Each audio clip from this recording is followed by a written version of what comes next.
Olá, nós somos o grupo 2 e nesse vídeo vamos falar um pouco sobre a hemofilia A, tendo foco principal nos aspectos genéticos que envolvem essa doença. Falando inicialmente sobre o quadro clínico, a hemofilia se manifesta por sangramentos prolongados, principalmente na boca e no nariz. Além disso, podem ocorrer sangramentos espontâneos em articulações e tecidos moles, podendo resultar em atropatia e outras complicações, tais como hemorragias intracranianas. Em casos de ferimentos, mesmo que superficiais, que em pessoas saudáveis não representam um grande perigo, pacientes hemofílicos podem estar condicionados à perda excessiva de sangue. É importante salientar também que, clinicamente, não é possível distinguir a hemofilia A da hemofilia B, como está bem destacado aqui nos slides. Falando então em relação ao padrão de herança, temos que a hemofilia é uma doença recessiva ligada ao X, ou seja, como a gente pode ver na imagem, homens precisam apenas de um alelo defeituoso para expressar o fenótipo da doença, enquanto as mulheres precisam ser portadoras de dois alelos mutantes para expressar a hemofilia.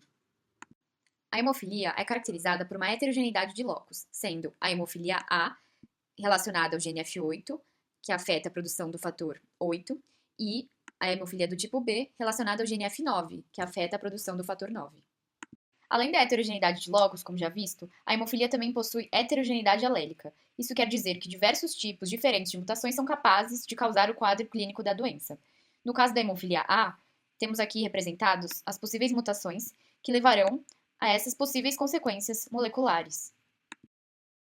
De todas as mutações observadas no slide anterior, a mais comum é uma inversão, que resulta em uma recombinação intracromossômica entre as sequências do gene F8, representada aqui na figura.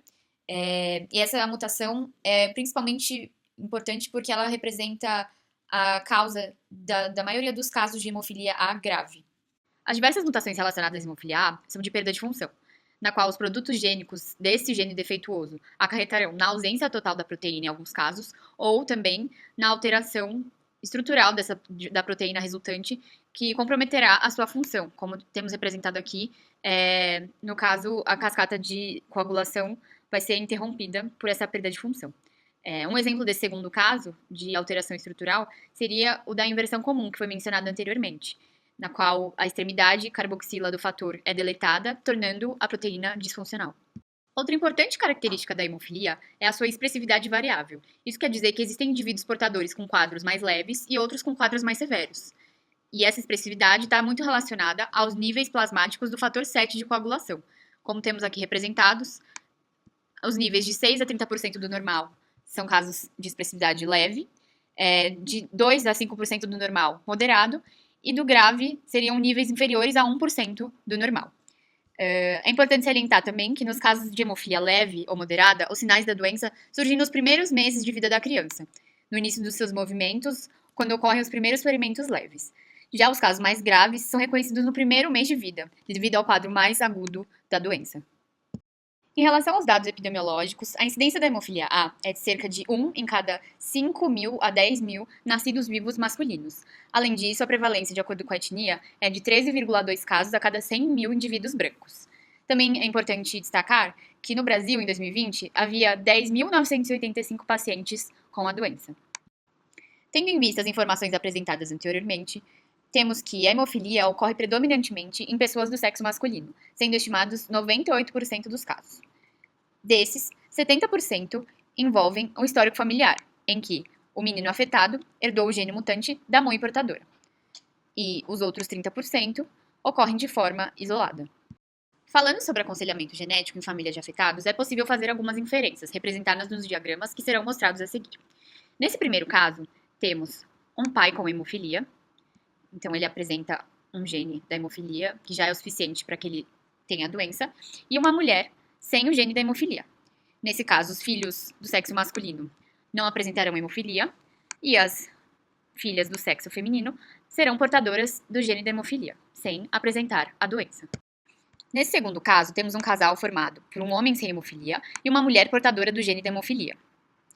Temos nesse cenário, então, a possibilidade de um filho sem hemofilia, um filho com hemofilia, uma filha portadora do gene da hemofilia e uma filha sem o gene da hemofilia, sendo, portanto, 50% de chance de apresentar hemofilia caso seja do sexo masculino e 50% de chance de carregar o gene da hemofilia caso o filho seja do sexo feminino.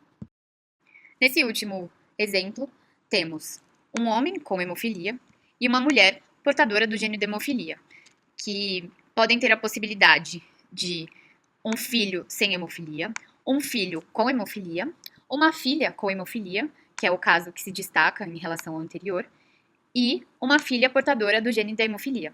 Então, nesse caso, essas quatro possibilidades têm 25% de chance de acontecerem, e no total, podemos concluir que seria de 50% a chance de um casal ter um filho portador de hemofilia, independente do sexo. A respeito do diagnóstico da hemofilia A, os testes moleculares podem variar conforme o seu direcionamento, em decorrência da quantidade de anormalidades do gene 8, do gene F8, que são capazes de causar o fenótipo mencionado. Nesse aspecto, o padrão ouro para testes moleculares é o sequenciamento completo desse gene F8, que pode ser feito por meio de sequenciamento Sanger ou sequenciamento de nova geração, NGS. Existem também outras ferramentas diagnósticas para hemofilia, como o MLPA, capaz de detectar grandes deleções e duplicações, e recentemente cientistas desenvolveram um sequenciamento de leitura longa e análise abrangente da hemofilia A, o CAHEA, para caracterizar todas as variantes do gene F8. E apesar de estar em estágio inicial e não ser muito utilizado como teste molecular, o desenvolvimento é promissor por demonstrar 100% de sensibilidade e especificidade na detecção das variantes associadas à hemofilia A. Apesar dos avanços significativos nos estudos sobre testes moleculares, como já mencionado anteriormente, ainda existem desafios importantes a serem superados. O CAHEA, por exemplo, que foi o mencionado anteriormente, que apresenta grande potencial para o diagnóstico de hemofilia, ainda necessita de validação para sua implementação em larga escala, além de garantir sua viabilidade prática e reprodutibilidade. Além disso, a identificação de novas variantes genéticas representa um obstáculo adicional, pois devido à incerteza sobre sua patogenicidade, sua relação com a hemofilia A permanece pouco clara. Para além das estratégias que envolvem o sequenciamento de DNA, existem também outros métodos diagnósticos que envolvem medir o funcionamento do fator 8 no plasma sanguíneo. O teste é capaz de avaliar os parâmetros citados na tabela, e os resultados encontrados no exame são capazes de determinar o grau de atividade do fator e classificar a hemofilia em grave, moderada ou leve, como já mencionado nos slides anteriores. Atualmente, devido à sua praticidade e acurácia, esse método representa o padrão ouro no diagnóstico da doença. No campo da medicina de precisão, o diagnóstico pré-natal pode ser realizado de algumas maneiras. A mais utilizada atualmente é a biópsia de velocidades coriônicas, no primeiro trimestre da gestação, em que é rastreada de preferência a partir da análise direta da mutação. Mas caso não seja possível, são realizados testes utilizando outros marcadores genéticos informativos. No caso especificamente da hemofilia A, o ponto de partida natural é a verificação se a doença se deve à inversão do cromossomo X, o que ocorre em quase metade dos casos graves. Outras alternativas, como a gente tem aqui representado nos slides, são a biópsia por amniocentese, ou seja, que seria a retirada do líquido amniótico, a amostragem percutânea de sangue umbilical e também o exame genético pré-implantacional para casos selecionados. Vale ressaltar que o diagnóstico pré-natal deve ser precedido de aconselhamento genético adequado e a avaliação do risco do potencial do portador. E sem falar no apoio também que deve acontecer durante todo esse processo de diagnóstico.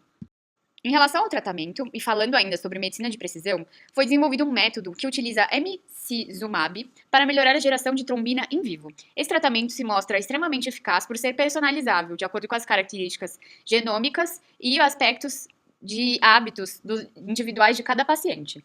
A análise completa do exoma é capaz de identificar variantes que oferecem riscos a pacientes com hemofilia, e a partir desse tratamento, a abordagem clínica pode se tornar também personalizada, visando o melhor prognóstico e a melhora da qualidade de vida do paciente. Nessa tela, podemos observar aqui um esquema representativo da análise completa do exoma, que irá permitir, então, a identificação das variantes que podem oferecer o risco ao paciente com hemofilia, como mencionado anteriormente.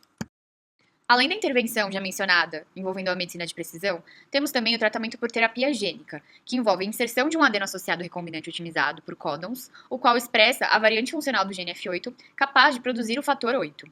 O gene, nesse caso, foi inserido no adeno associado junto a um promotor específico do fígado, a fim de viabilizar o funcionamento do tratamento. A inserção do gene F8 no adeno associado ocorre a partir da transfecção do gene em plasmídeos de células SF9, os quais são infectados pelo adeno associado, que passam a expressar as proteínas de interesse. Essa terapia possui resultados muito promissores. Entretanto, ainda existem alguns desafios a serem enfrentados, como, por exemplo, a temporária elevação das enzimas hepáticas, devido à expressão errônea do transgênio. Por outro lado, Temos a outra alternativa com o tratamento tradicional, que envolve a infusão sanguínea do fator de coagulação 8, o qual oferece o fator temporariamente ao indivíduo, mas necessita de reposição eventualmente. Para finalizar, trouxemos aqui um estudo in vitro relacionado à terapia gênica para hemofilia A. Então, a gente vê que a maioria dos casos de terapia gênica são utilizados para inserir o gene do fator 8 nas células do paciente, vetores retrovirais, para que elas possam produzir de forma independente essa proteína, sem precisar do suprimento contínuo desse fator.